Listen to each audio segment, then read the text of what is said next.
RTS doesn't need a comeback in the future, it is happening right now. Because whether you want the return of proper old school base building, or enormous sci-fi wars, or maybe a slower tactical game built around logistics and positioning, there is a lot on the way. So today I'm going to count down 18 upcoming RTS games across different corners of this genre. From the classic Command & Conquer style throwbacks to huge planetary scale warfare, bit of grounded military strategy in for good measure, and look at what is going to be genuinely new and exciting. If you want to keep up to date with the next generation of gaming, leave a like on the video, it helps us on the algorithm. Feel free to subscribe too, and let me know in the comments what RTS project I may have missed.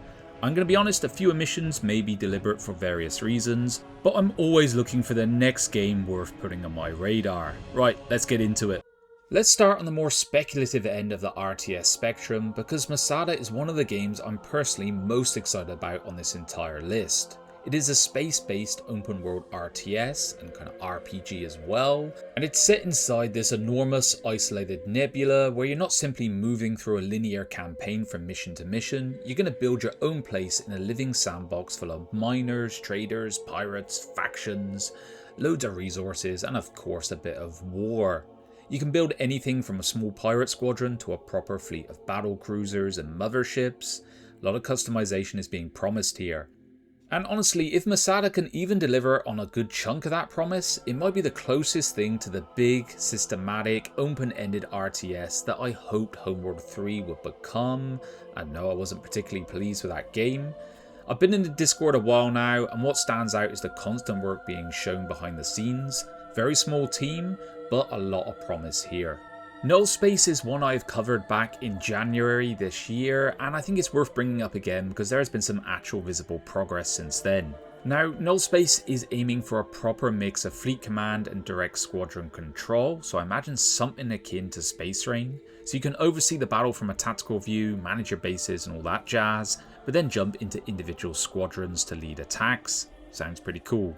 The wider structure sounds like it's going to support this and has some promise too, so building stations, expanding through star systems and extracting resources and fighting through a story-driven campaign. But I am waiting to see something more tangible next. A demo would be ideal, or a proper longer match with some gameplay footage. Kaigen Games have shipped games before, and they've released some steady development updates, including a recent faction reveal, so it gives me confidence this one is progressing. Battleplan is another game we covered earlier this year, and I can see why that video connected so well. This is not trying to make a traditional RTS more frantic, it's trying to make you feel more like an actual commander. You take charge of entire divisions across World War II battlefields, drawing attacks, defensive lines, plan withdrawals, artillery prep. It's really bloody cool. The interesting bit is those plans have to survive the real mess of war, so roads, forests, high ground, supply depots and fuel all play a part. I also really liked the proper chain of command vibe there, from headquarters down to regiments, battalions and companies. It's a different flavour of RTS. It's set to release on the 14th of July, so this is a near-term pick for you guys. Global Conflagration is one of those games for anyone who misses that very satisfying Command & Conquer rhythm of building a base, pumping out tanks, infantry, helicopters and the like. It has a very clear lineage, but it's not just doing a purely retro thing, it is bringing in the idea of checkpoints and bounty systems to try and keep matches from snowballing too hard one way or the other. My only hesitation with this game is it going to have enough of its own identity once you're actually playing it? The CNC influence is obvious, which is not a bad thing at all, but it will need those faction differences and battlefield systems to do enough work to make it feel more than just a very polished throwback.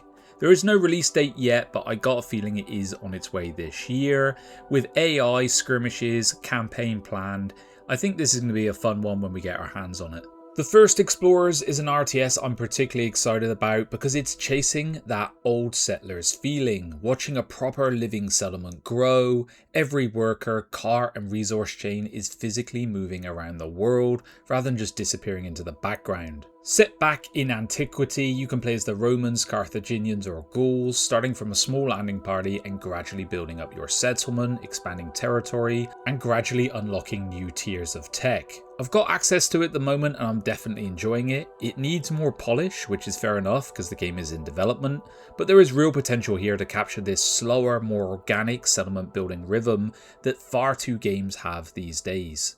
Ashes of the Singularity II is for anyone who thinks modern RTS games are simply not thinking big enough. The original was built around a ridiculous scale, and the sequel looks certainly set to push further on that idea, but it is still a traditional RTS at its core with base building, harvesting, campaigns, skirmishes and multiplayer. One of the things I like with this one is the battlefield is meant to matter beyond just being a big empty surface for things to explode on. Your faction choices will affect how you interact with the world, with the possibility to restore areas or leave them completely ruined after a campaign. The original was always a bit of a cult favourite amongst fans rather than the game everyone was playing, but I think the sequel has a real chance to make that scale feel more polished, just a bit better for 2026, so let's see on this one. The Last General is one of the more ambitious modern war RTS projects on this list because it wants to give you both big picture command layer and the option to jump into the mud yourself. You command thousands of units across huge procedurally generated battlefields, managing economy, logistics, production, defences and infrastructure to keep your war machine moving. The mix is what makes this one stand out. A lot of games have attempted this recently, but this one is claiming it's not just about winning the next tank engagement, but instead capturing towns and industrial areas and damaging the enemy's infrastructure. Now they've started expanding the alpha as of June, and it means it's getting a bit more battle testing with actual players, which is a good sign for something this ambitious. It needs to work and the systems need to talk together. However, it is still targeting a 2027 release, so plenty of work ahead here. Imperium Eternal is the renaming of Empire Eternal, and this is another game sat high on my own wish list, largely because it is chasing that type of RTS we have not had enough of for quite some time, and that is the Empire Earth style journey from early civilization through to advanced future warfare. The premise is enormous. You're taking one civilization through 20 eras of human history, doing all the stuff you would expect from building cities, managing resources, and moving from primitive weapons through to modern warfare and eventually futuristic technology. They recently changed their name. I'm not entirely sure why. I did prefer the old one myself, but this is not going to be the thing that makes or break it. My main concern with this project is momentum. Updates haven't always been that frequent, and I'd like a project with this much ambition to be a little bit more communicative. However, I love the overall premise, a proper historical RTS that lets you go through the ages. What is not to like here? Panzer Strike is going to be the type of RTS for anyone who misses that really early 2000s military RTS feel. So big maps, long range artillery, loads of armour, and absolutely no base building to distract you from having a good time.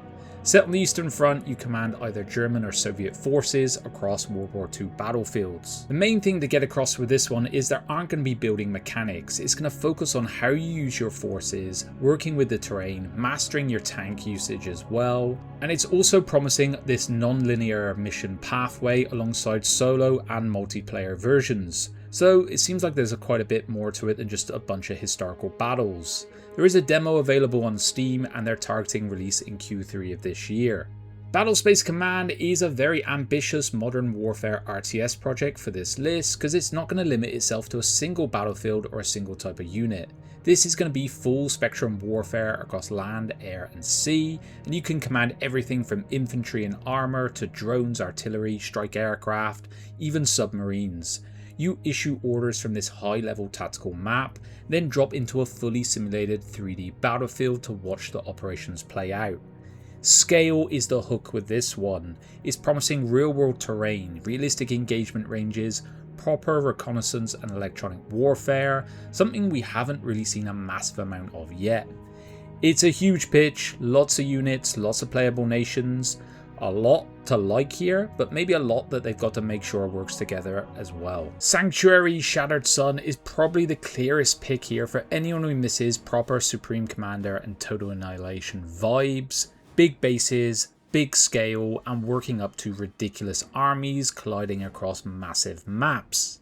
I've played the current version and there is a lot to like. Strategic zoom, the scale is very ambitious, the super weapons are really cool. The big twist here is the battlefield itself. You fight on this Dyson sphere with these big weapons that can literally tear the map apart or change things in a moment's notice. That being said, there is plenty to refine and get right. You gotta balance at that scale and keep your huge battles readable, and your factions and broader systems have to have the depth to make them feel, I guess, irresistible. It's still listed as to be announced, but I'm hoping we see something tangible on this one soon. Zerospace is one of the games on this list that is not just a promising idea on paper. I've been hands-on with it and I really like where it is at so far. At its core is chasing StarCraft vibes, a proper sci-fi RTS. You got all the stuff you'd expect there. But it also adds a very story-led RPG layer with a campaign with named characters, choices, hero missions, and this wider galactic war running alongside more traditional modes. The factions already have some good personality too. Thankfully, you don't have a long time to wait for this one. It is set to launch on the 20th of July. I'll very likely be dropping a should you buy on this, so let me know if that tickles your fancy. Stronghold 4 is probably the clearest example of an RTS series going back to what made it special in the first place, maybe not including Dawn of War here. Firefly are calling it a narrative prequel to the original Stronghold, set back in medieval England and built around that proper castle sim balance of food, taxes, honour, peasant happiness or maybe unhappiness, production chains and a bit of dark humour to boot.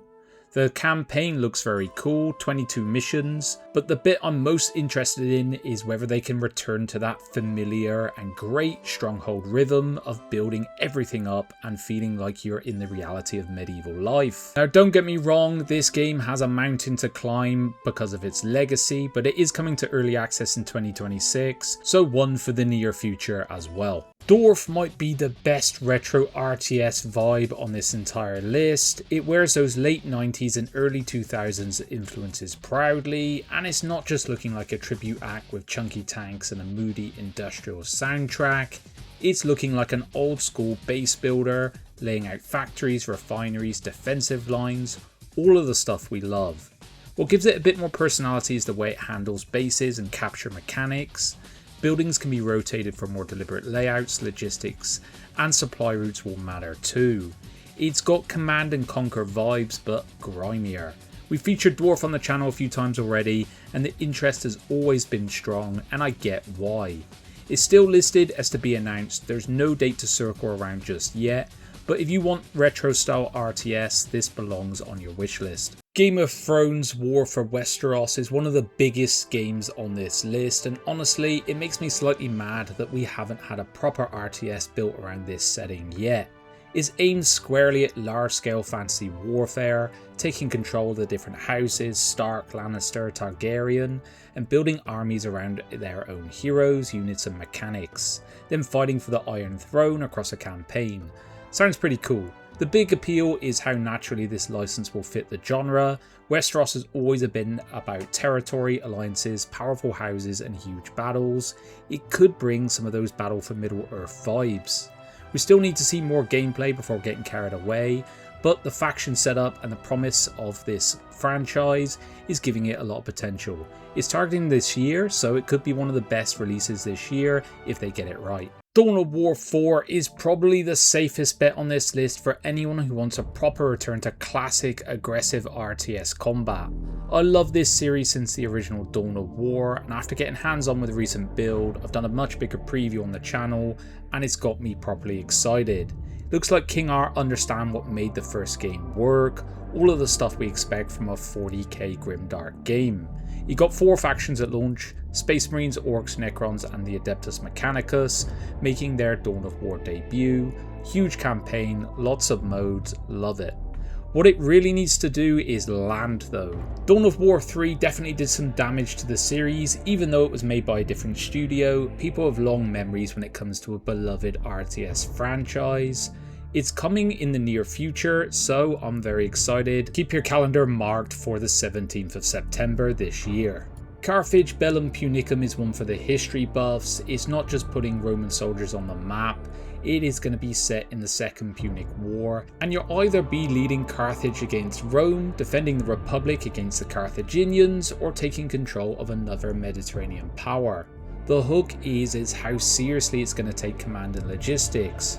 Orders are not going to be instantaneous, they're going to travel through messengers. A very interesting mechanic if they get it right. It's also promising real-time tactical battles built around morale, stamina, terrain, weather, formations, flanking, all of that stuff. And it's looking like a very ambitious blend ultimately of grand strategy and real-time tactics, almost like Total War. We've seen huge interest on the channel for this one, so we're going to be keeping a close eye as it gets closer to release. Systemic War is one of the more unusual games on this list because it is trying to combine modern grand strategy war game with a proper RTS battle setting.